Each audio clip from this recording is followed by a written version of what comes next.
Hello and welcome back to another episode of Math with Sohn. Today we are going to be doing a pendulum question utilizing the conservation of momentum and the conservation of energy and pendulums and all sorts of stuff. So let's get into it.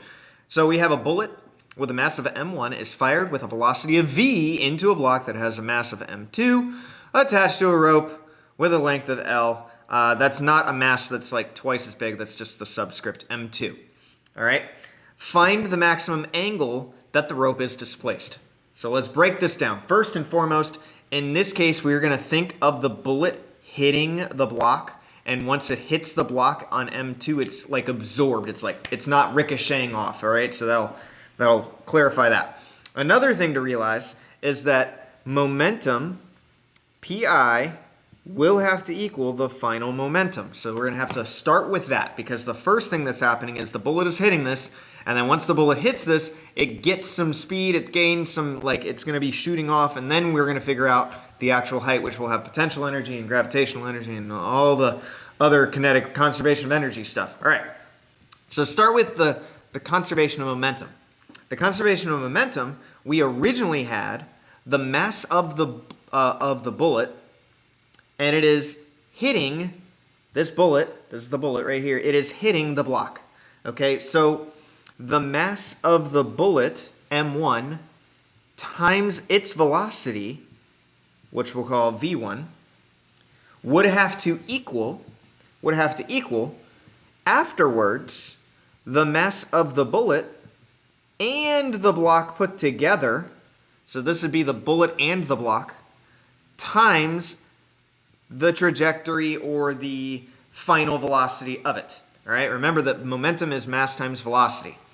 Now we are needing to figure out the velocity of this trajectory because this velocity would relate to the kinetic energy that will be needed when we do the conservation of energy over here.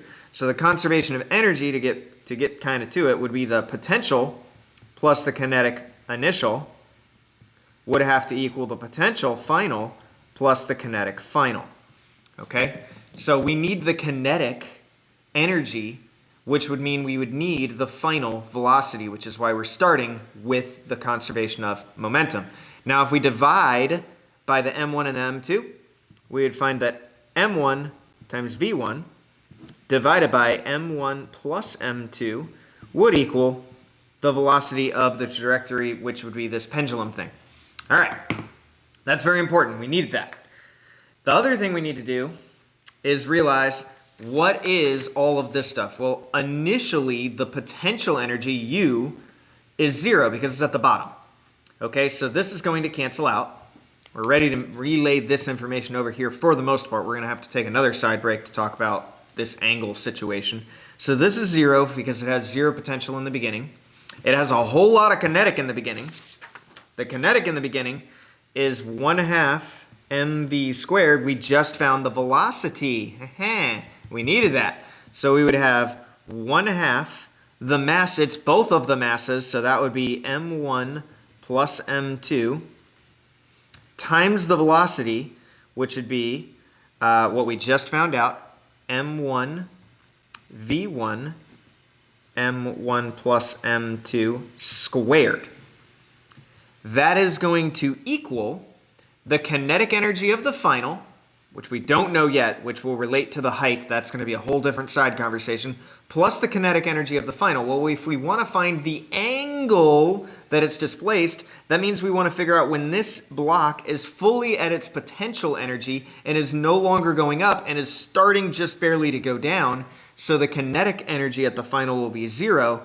We need it to equal the potential energy at the final, which is the next phase in this problem to find out what the potential energy of the final is. Remember, potential energy is mgh.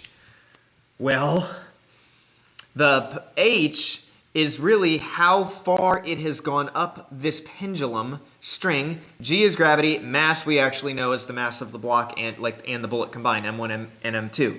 The h is going to be difficult, which I have a separate piece of paper here for it. So essentially we have this angle, this length right here would be the same as that length right there.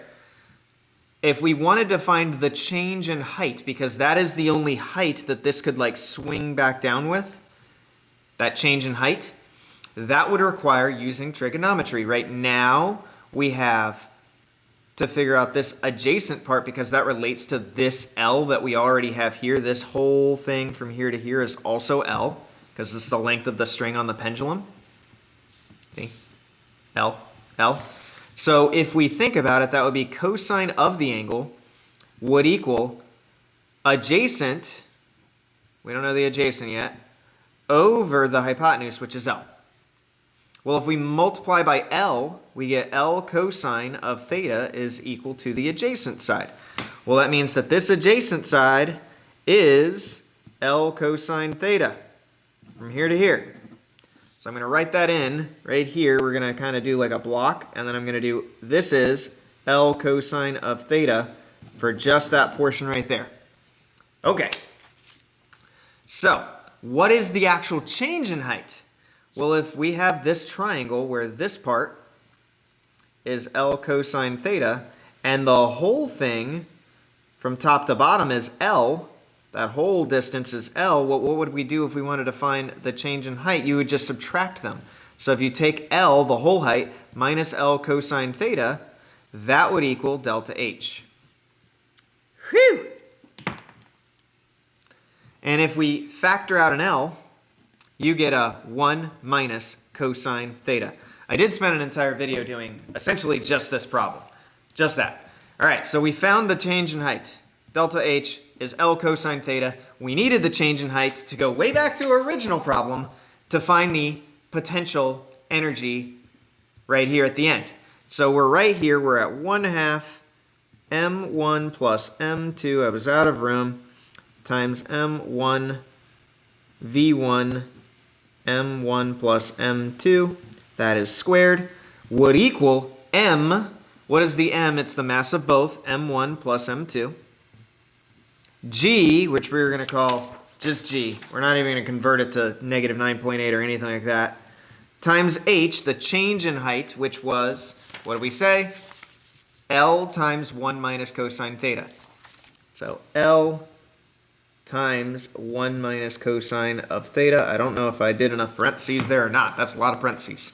All right, so let's do some basic algebra at this point. We're just simplifying. We have this part, this m1 times m2 part. If we could probably divide that off and get rid of it.